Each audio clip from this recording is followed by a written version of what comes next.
పూర్తిగా ప్రైవేట్ రంగం మీద ఆధారపడితే ఎట్లుంటదో ఇండిగో చూపించింది.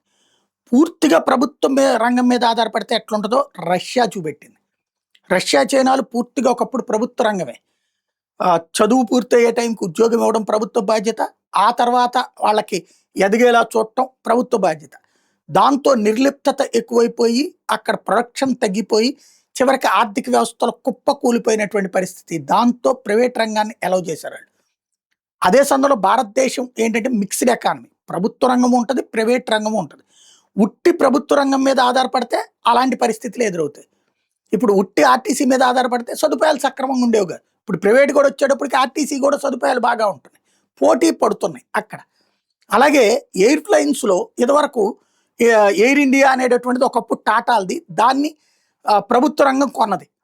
దాంట్లో 45-50 ఏళ్ళు వచ్చిన వాళ్ళు కూడా ఎయిర్ హోస్టెస్లుగా పనిచేస్తారు. అదే మిగతా ప్రైవేట్ ట్రావెల్ ఏజెన్సీల్లో 25 ఏళ్ళు 30 ఏళ్ళు 35కి వచ్చేటప్పటికి వాళ్ళకి ఎయిర్ హోస్టెస్ తీసేస్తారు. అంటే ఇక్కడ కేర్ ఎక్కువ ఉంటుంది, అక్కడ దాంట్లో సెక్యూరిటీ ఎక్కువ ఉంటుంది. ఆ సెక్యూరిటీతో రేట్లు ఎక్కువ ఉండేది ఎయిర్ ఇండియాకి, బట్ ఫెసిలిటీ బాగుండేది.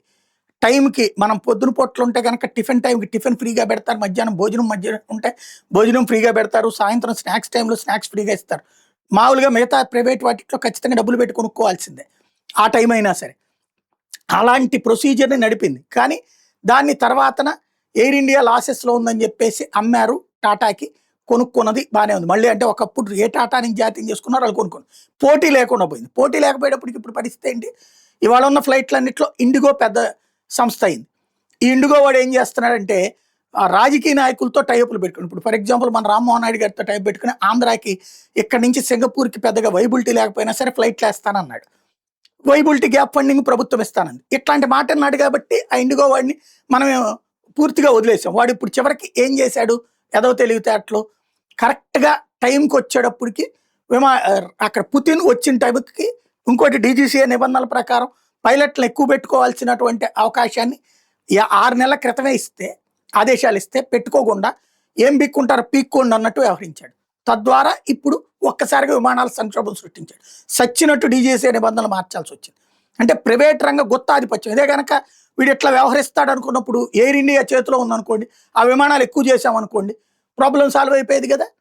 ఇంకోటి ఇప్పుడు మిగతా సంస్థలన్నీ నడుపుతున్నాయి కదా, వాళ్ళకి ఎవరికి లేని వీడికి ఎందుకు వచ్చింది? అదే ఇప్పుడు సిపిఐ నారాయణ గారు లాంటి వాళ్ళు ప్రస్తావిస్తూ ఉన్నారు, రాహుల్ గాంధీ లాంటి వాళ్ళు ప్రస్తావిస్తున్నారు.